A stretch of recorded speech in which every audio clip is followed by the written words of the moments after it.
안녕하세요. 이해광입니다. 벌써 이제 3월 초순이 됐습니다. 시간이 참 빨리 가는군요. 오늘은 제가 대만에 대해서 한번 소개를 한 말씀을 드리고자 합니다. 제가 지난 과거에 2004년부터 2008년 사이에 3년 반 동안 어, 타이, 대만 타이베이에서 생활한 경험이 있습니다. 그래서 요새 한국 분들 사이에서 대만 여행에 대해서 관심도 높은 것 같고, 그래서 제 경험을 좀 설명을 해드리면은 그래도 좀 참고가 되지 않을까 싶은 생각이 들어서요. 대만은 과거에 뭐 7, 80년도 뭐 한참 우리나라가 성장할 때 90년도까지 포함되나요? 아시아의 네 마리 용 중에 한 마리였죠. 한국도 그렇고 한국, 대만, 홍콩, 싱가포르. 그래서 아시아에서는 발전된 그런 나라입니다. 현재는 그 TSMC든 반도체 강국으로도 이제 유명해졌고요. 그래서 전반적으로 대만을 전체적으로 본다 그러면 고구마를 길쭉하게 세운 모습입니다. 그래서 좀 단순하죠. 단순해서 북쪽에는 타이베이 수도죠. 타이베이가 있고 중간 지점에 타이중 대중이라고 그러죠. 저희가 읽는 식으로는 타이중이라고 그러고 그 남쪽에는 타이난 대남이라고 합니다. 그래서 북중남 그렇게 그 지명이 이렇게 방향을 해가지고 설정되어 있습니다. 대만의 인구는 한 2,400만 정도고요. 면적은 남한의 한 10분의 한 4 정도 그렇게 됩니다. 남한이 한 10만 제곱킬로면은 평방 킬로미터면은 대만은 한 3만 6천 정도 약간 좀 초록에 그렇게 되고 있습니다. 그리고 타이베이가 이제 대만의 수도인데 인구는 약 한 250만 명 되고요. 타이베이 광역시로 볼 때는 한 900만 명이니까 어느 뭐로 보나 한국보다는 서울보다는 이제 작죠. 작고 면적으로 볼 때 타이베이가 서울의 한 반 정도보다 약간 작은 수준입니다. 그래서 전반적으로 한국보다는 규모가 좀 작다고 보시면 될 것 같고요. 대만과 한국과의 관계를 좀 간략하게 보자면은 저희가 1948년에 당시 중화민국 저희가 그때 당시 중국 본토랑은 수교를 안 했으니까 중공이라고 부르고 그래서 대만이랑 수교를 했습니다. 그래서 수교국 넘버원이 됐었죠. 그러다가 1948년 수교에 하고서 1992년에 단교가 됐습니다. 그래서 저희가 북방 정책의 일환으로 중국 본토와 수교를 하고 대만과는 단교를 했죠. 그 이후에는 이제 비공식적인 교류 관계. 왜냐하면 서로 경제적인 양쪽 간의 관계도 있고 대만이랑 한국이랑 또 저희 교포들도 살고 있고 한국에는 화상들이라고 하는 대만인들이 많이 살고 있어서 대표를 통해서 이런 업무를 처리하고 서로 교류를 하고 그랬고 그리고 이어서 그 단교와 더불어 이제 한국노도 단절했는데 한국노도 이제 재개설이 됐습니다. 대만의 역사를 좀 간략하게 살펴본다 그러면은 크게는 이제 민진당과 국민당이 양대 정당이 있는데 이 역사적인 산물이죠. 그래서 대만에는 원래 기본적으로는 중국 본토에서 이주한 중국인들이 살아왔습니다. 명나라, 청나라 그때 본격적으로 이주를 해가지고 그래서 이들이 거의 토착인 대만 토착인 성격이 됐죠. 그래서 이들은 민난어를 사용해서 이건 또 대만어 그 맨다린 북경어랑도 틀립니다. 그래서 서로 소통이 안 되는 그런 언어고요. 그렇게 이제 대만이 유지되고 오다가 장개석이 중공한테 패퇴하면서 그 당시 북경에 있던 중화민국의 지도층이랑 같이 대만으로 이주를 했죠. 그러면서 중국의 본격적인 상류층이 대만으로 와서 대만의 민진당 현지 세력과 어느 정도 마찰을 빚으면서도 대만을 통치해 왔습니다. 그런데 전반적으로 시간이 가면서 대만의 젊은 세대들이나 전통 대만인들은 그러니까 민진당 계통이죠. 중국에 대해서 중국 본토에 대해서 거부감을 보이고 정치 체제, 자유민주주의 체제를 좀 우리는 지켜야 된다. 그런 입장을 지키고 있고 그런 걸 수호하고 있고 그래서 그 민진당과 국민당 간의 관계가 상당히 정치적인 그 적대 경쟁하는 정당으로서 점차 세월이 가면서 대, 어, 대만의 독립을 지향하는 인구가 느니까 민주당 계통이 좀 약간 위축이 되는 겁니다. 위축이 되기 때문에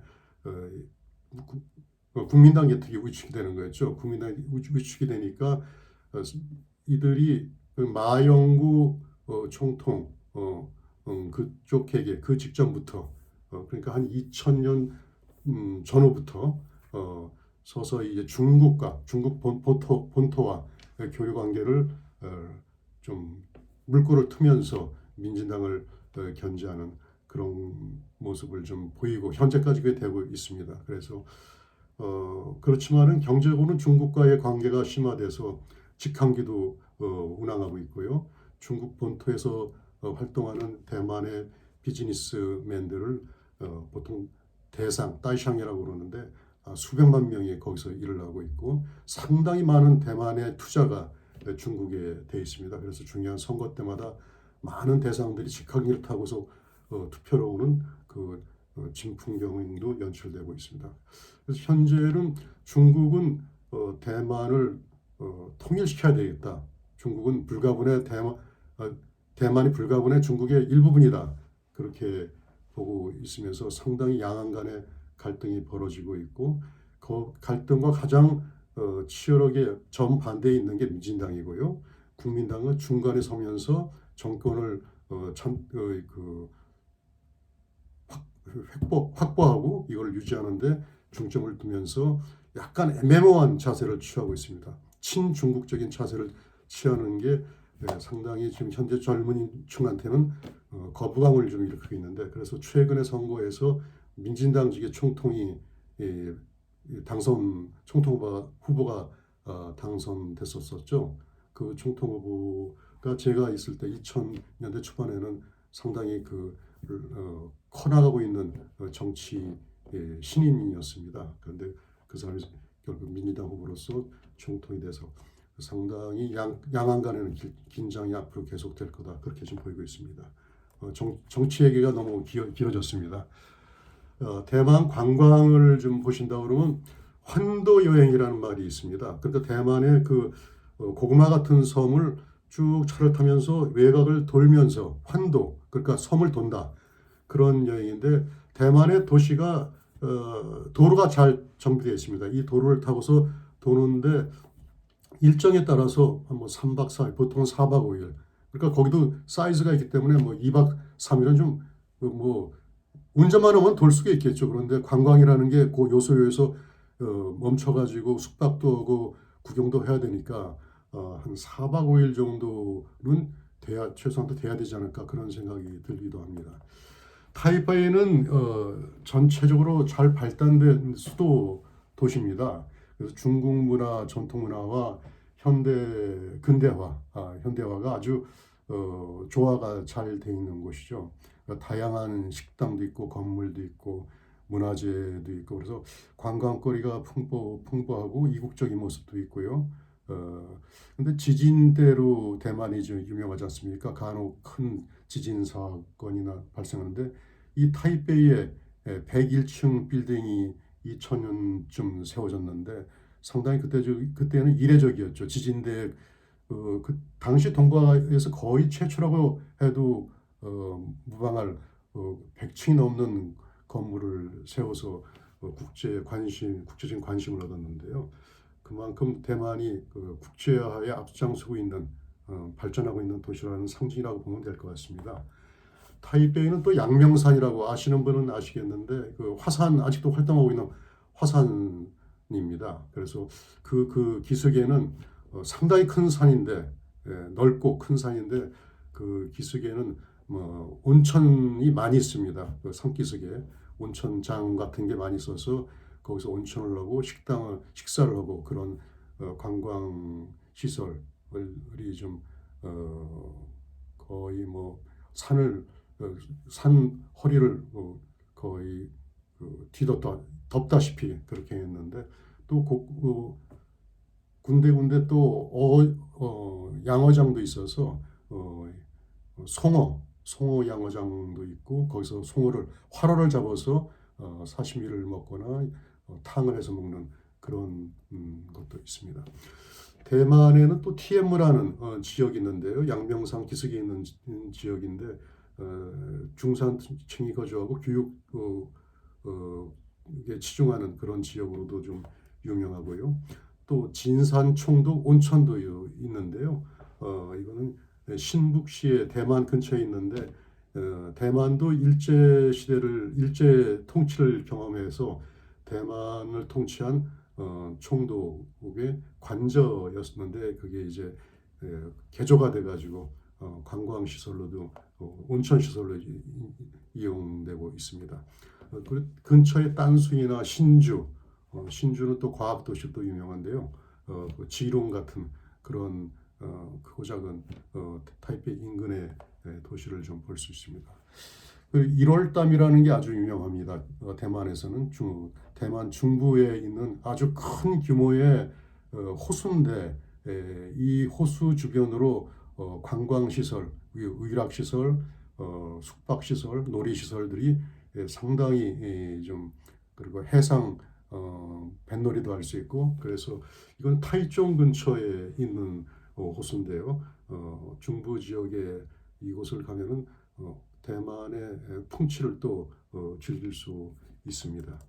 특색의 하나로는 이제 또 대만 중부에 그 산악지대가 있습니다. 대만 전체 중부의 산악지대인데 일단 아리산이 있는데 아리산은 높이가 한 2,200m인데 백두산이 한 2,700m 약간 높고 한라산이 한 2,000m인데 상당히 이제 높다고 볼 수 있죠.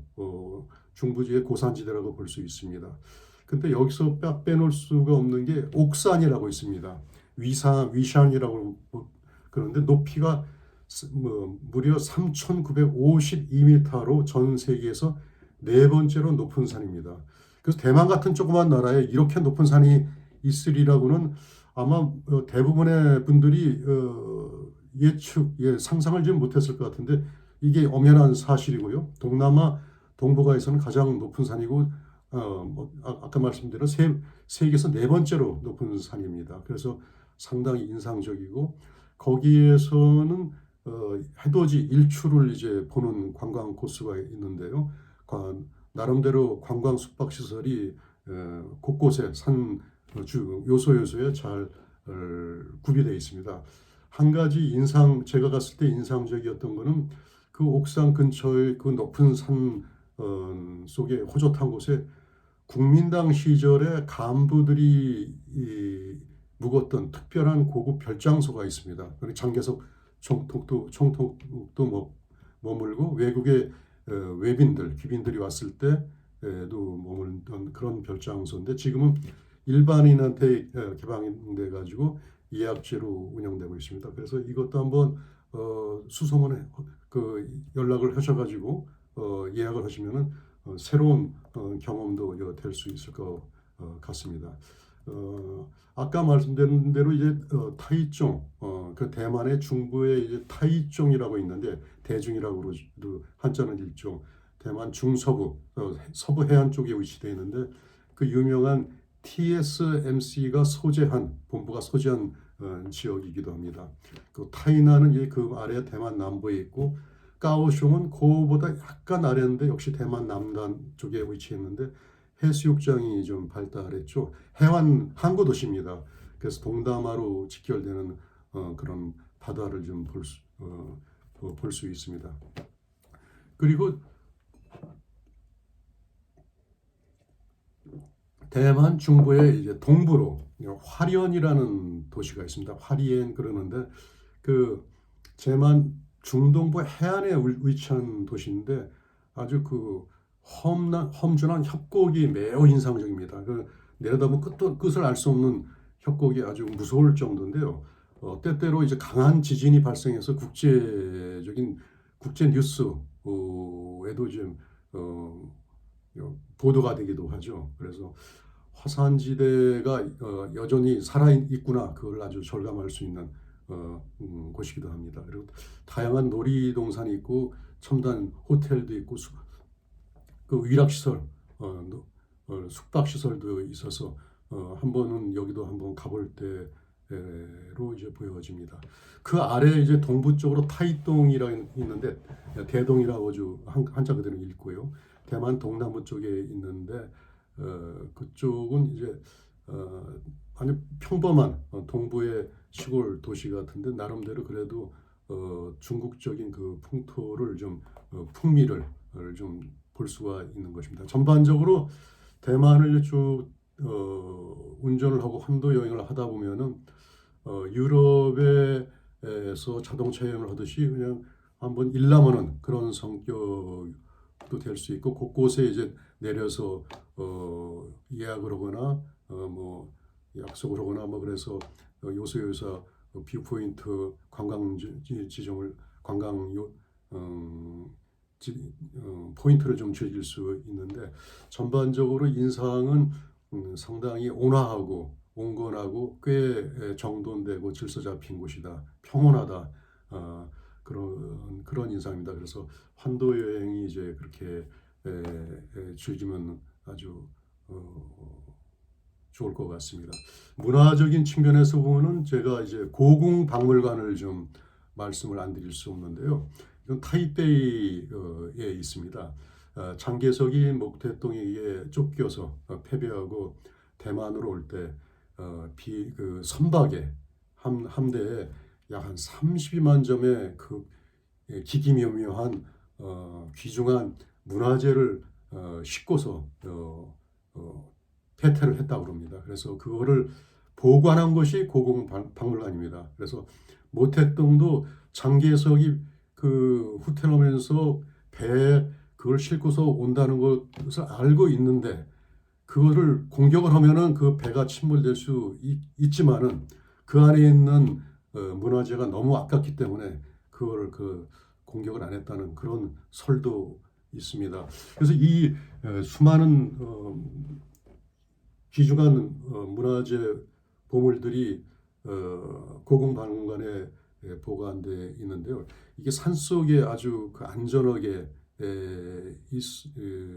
그 보관되면서 골라서 주제별로 계기별로 이렇게 골라서 몇 점씩 그 주기적으로 교체하면서 그거를 전시를 하고 있습니다. 그래서 이 모든 30여만 점을 다 전시를 하려면은 진짜 엄청난 수십 년이 걸릴 수 있다는 그런 산술적인 계산도 나올 정도고요. 그래서 그만큼 대만의 고궁박물관의 문화재가 풍부해서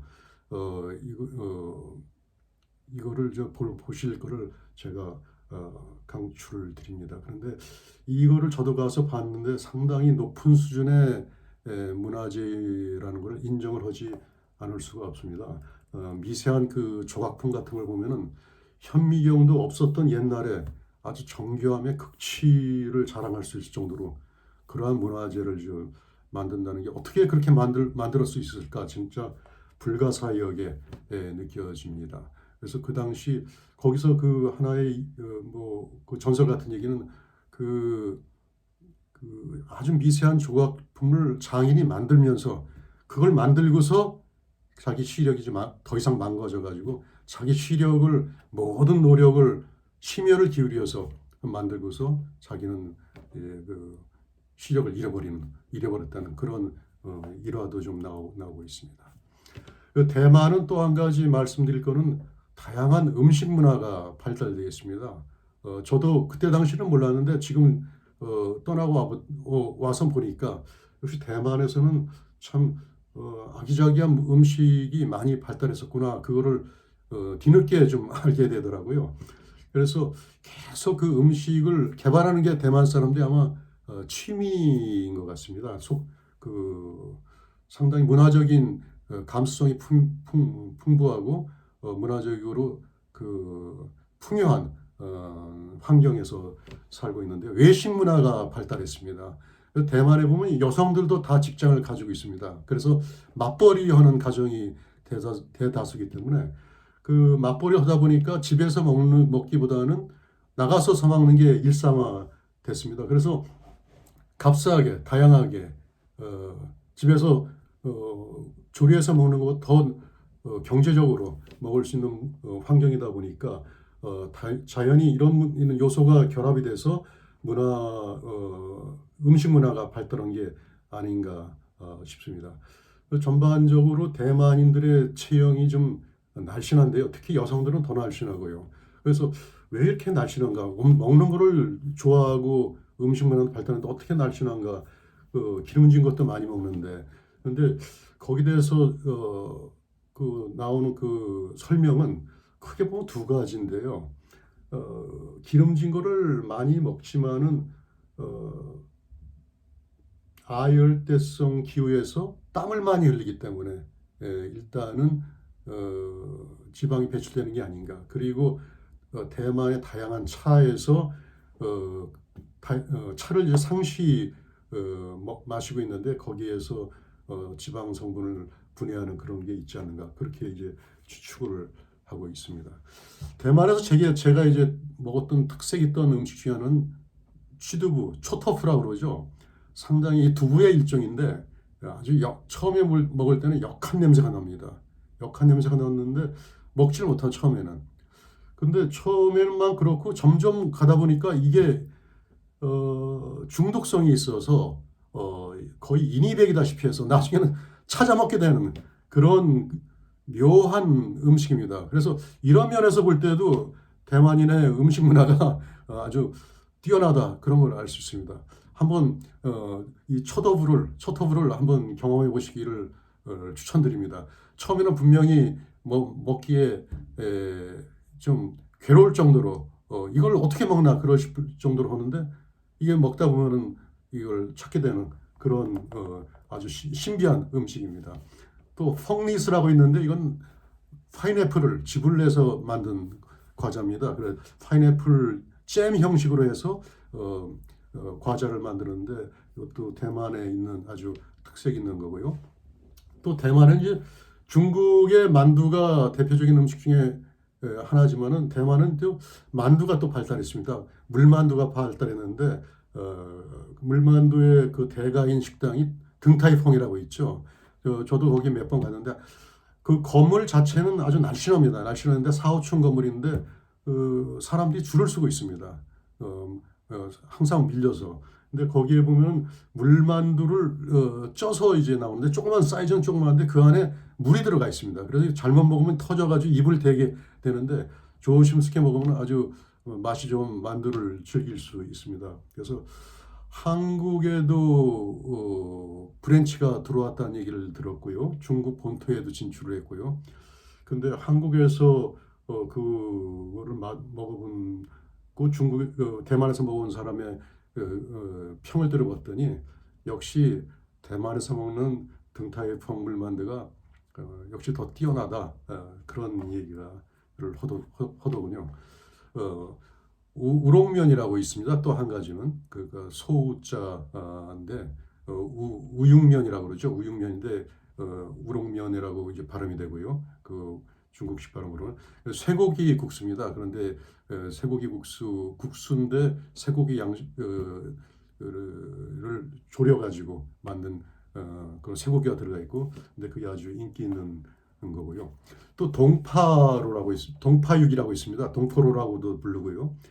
소동파가 중국 시인 소동파가 자기가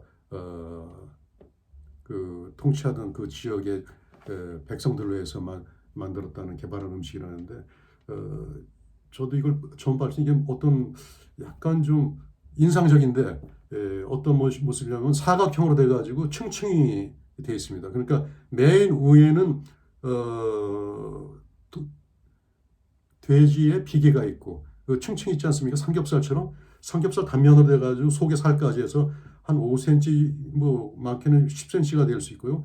그걸 사각형으로 정사각형으로 해서 그 나무 줄기로 된 끈으로 이제 묶습니다. 십자로 묶어가지고 그걸 아주 고울 때까지 흐물흐물 할 정도로 고와서 이 끈이 없으면 그냥 무너질 정도로 그래서 거기에 다양한 뭐 간장 소스로 가미를 하고 그래서 모아서 그 다양히 졸여가지고 푹 고아가지고 나오는 건데 젓가락을 대자마자 이게 흐물어지기 시작합니다. 그런데 그 기름기는 다 이제 푹 삶는 과정에서 빠진 것 같고요. 그래서 상당히 인상적이고 맛도 있었고 건강에도 뭐 지방분도 제거가 된 것 같아가지고 괜찮은 것 같지 않은가 그런 생각이 들고요. 후어거라고 있습니다. 후어거는 뭐 중국 본토에 특히 추운 지역 동북 삼성의 그쪽에서 유명한 건데 대만에도 좀 그게 쉽게 찾아볼 수 있습니다. 잘 아시다시피 뜨거운 국물에 채소나 뭐 생선이나 고기 같은 거를 담궈서 익혀가지고 먹는 거죠. 소스를 좀 찍어가지고 여러 다양한 속에 그 찐빵, 호빵이 있는데요. 우리나라도 그 뭐 특정 제품에 호빵이 있었지 않습니까? 그래서 겨울 같은 경우 호빵을 쪄서 이제 팔고 그랬는데 가서 보니까 호빵이 거기서도 이제 있더군요. 그래서 유래가 보면은 어디가 먼저인가 상당히 이제 그 좀 생각을 해봤는데 어쨌든 호빵이 있어서 한국에서 먹던 호빵을 있어가지고 좀 반가웠습니다. 또 기본적으로 중국 본토 문화가 지배하는 역사적으로 그런 곳이기 때문에 다양한 중국 음식, 대륙 요리가 있습니다. 광동송, 사천 음식도 있고요. 또 샥스핀 요리도 있고 지금은 동물보호 차원에서 뭐 여전히 할지는 모르겠는데 당시에는 샥스핀 요리가 좀 손쉽게 즐길 수가 있었습니다. 또 한 가지 말씀드릴 거는 이제 야시장인데요. 열대성 기후에 가깝기 때문에 낮에는 덥고 저녁에는 이제 자정 넘어서까지 그때는 선선하기 때문에 많은 사람들이 시장에 나와서 아주 다양한 음식을 시장에서 팝니다. 그러면 뭐 가격도 비싸지도 않고 그래서 그거를 즐길 수 있는 그런 하나의 즐거운 그 음식 공간이 있어서 대만의 음식 문화를 다양하게 저렴하게 체험할 수 있는 중요한 관광 코스가 될 것 같습니다. 그 대만이 기본적으로 기후가 따뜻하니까 열대성 과일이 많이 납니다. 빠빠야, 패션 프루, 뭐 바나나 뭐 그런 게 많아가지고 이게 뭐 저렴하고 신선하고요. 그래서 아주 과일도 즐길 수가 있고요. 또 한 가지 특색은 일본 식당이 좀 발달돼 있습니다. 이 대만에서는 이 일본에 대해서 이제 호감이 있는데요. 일제가 식민지를 낼 때 저희 한국은 좀 혹독하게 한 반면에 대만은 좀 온건하게 했다는 말이 있습니다. 그래서 제도적으로 이렇게 많이 좀 발전하게 해주고 그래서 대만 사람들의 그 일본에 대한 감정이 썩 나쁘지가 않습니다. 대만이 일본 제국주의 하에서 있을 때는 오히려 발달했다. 그래서 그런지 일본도 대표부가 있고 그런데 일본 학교가 있을 정도입니다. 일본 학교가 크게 아까 말씀드린 TM라는 그 교육지 타이베이 인근에 거기에 큰 학교가 있을 정도라서 일본인들도 많이 오고 그래서 그런지 일본 음식 문화도 많이 침투가 돼가지고요. 곳곳에 일본 정통 일본 음식 가까운 거를 좀 즐길 수 있는 게 있고요. 호텔마다 일본 식당이 있습니다. 그 대만에는 이제 또 차를 좀고 빼놓을 수가 없는데요. 우롱차, 보이차 아주 다양한 차들이 있습니다. 기본적으로 대만이 산악지대에 가깝기 때문에 아리산 근처에 갔을 때 보면 아주 그 산악지대 경사진데 손기슭에 넓은 그 차밭 다원이 펼쳐져 있는 것을 제가 직접 보기도 했고요. 그래서 차를 따다가 이렇게 볶아서 덮어서 관광용 상품으로 좀 팔기도 합니다. 그리고 또 한 가지 말씀드린 거는 이 대만의 이제 금문고량주라고 있습니다. 금문도에서 나오는 고량주인데요, 백주죠, 하얀 색깔. 금문도가 대만이 중국과 양안에서 경계 국경선이 있는데 거기 국경선에 가까운 쪽에 금문도가 있습니다. 거기서 나는 술인데 상당히 이제 좀 아는 분은 아는 유명한 술이죠. 두 가지 도수가 있는데 하나는 40도가 있고 하나는 58도가 있습니다. 그래서 58도는 좀 독한 거죠. 근데 이거를 어쨌든 먹으면은 숙취가 없습니다. 깨끗하게 수치가 없는데 그런데 어쨌든 독주니까요. 독주니까 많이 먹는 건 뭐 그렇게 뭐 권할 건 아닌데 어쨌든 대만의 금문 고량주는 유명한 술로 지금 인정을 받고 있습니다. 그래서 이거는 이제 대만 정부에서도 가짜 고량주를 만드는 걸 감독하고 그래서 그 금문고량주의 관리, 그 뛰어난 그 품질 관리를 위해서 정부 측에서도 개입을 해서 신경을 쓰는 것 같습니다. 대만의 이제 지리를 한번 말씀을 드리면요, 한국과 대만은 항공 시간으로 한 2시간 반 정도 되고 한국과는 시차는 뭐 1시간 정도입니다. 그래서 대만을 이제 여행을 하실 분들은 아무래도 대만이 태풍과 지진의 나라니까 이때는 좀 피하는 게 좋지 않겠는가 그런 생각입니다. 그래서 지진이야 뭐 계절적인 요소가 아니니까 상시 뭐 흔들리는 그런 거니까 뭐 논해로 하고 태풍은 여름에서 초가을까지 제가 있을 때 하여튼 한 10개 이상, 20개 뭐 하여튼 많이 그 적도에서 올라옵니다. 올라와서 아주 센 태풍이 오면은 거의 학교가 뭐 도시 전체가 올 스톱이 됩니다. 학교, 관공서, 교통수단, 뭐 상점, 뭐 식당, 뭐 모든 게 스탑이 되기 때문에 이 시기에 만약 여행을 하신다 그러면 얌전하게 그냥 호텔에서 계시다가 나오셔야 되기 때문에 가급적이면은 그리고 태풍이라는 게 뭐 예고를 하고서 뭐 일주일 뭐 한 달 뒤에 태풍 간다 그렇게 아니라 보통 뭐 한 뭐 며칠 전에 태풍이 태풍의 눈이 만들어져 가지고 올라오는 거기 때문에 그래서 이 기간은 좀 피하는 게 여름이나 초가을 이 태풍이 성행하는 이 기간은 피하는 게 온전히 대만을 여행 기간 동안에 즐길 수 있는 그런 여행의 하나의 팁이 될 것 같습니다. 지진은 뭐 우리는 지진대가 뭐 그렇게 심하지 않기 때문에 아주 극히 드물게 나오지만 대만은 거의 생활화 됐다고 보시면 됩니다. 그래서 너무 그렇게 걱정할 필요가 없으시고요.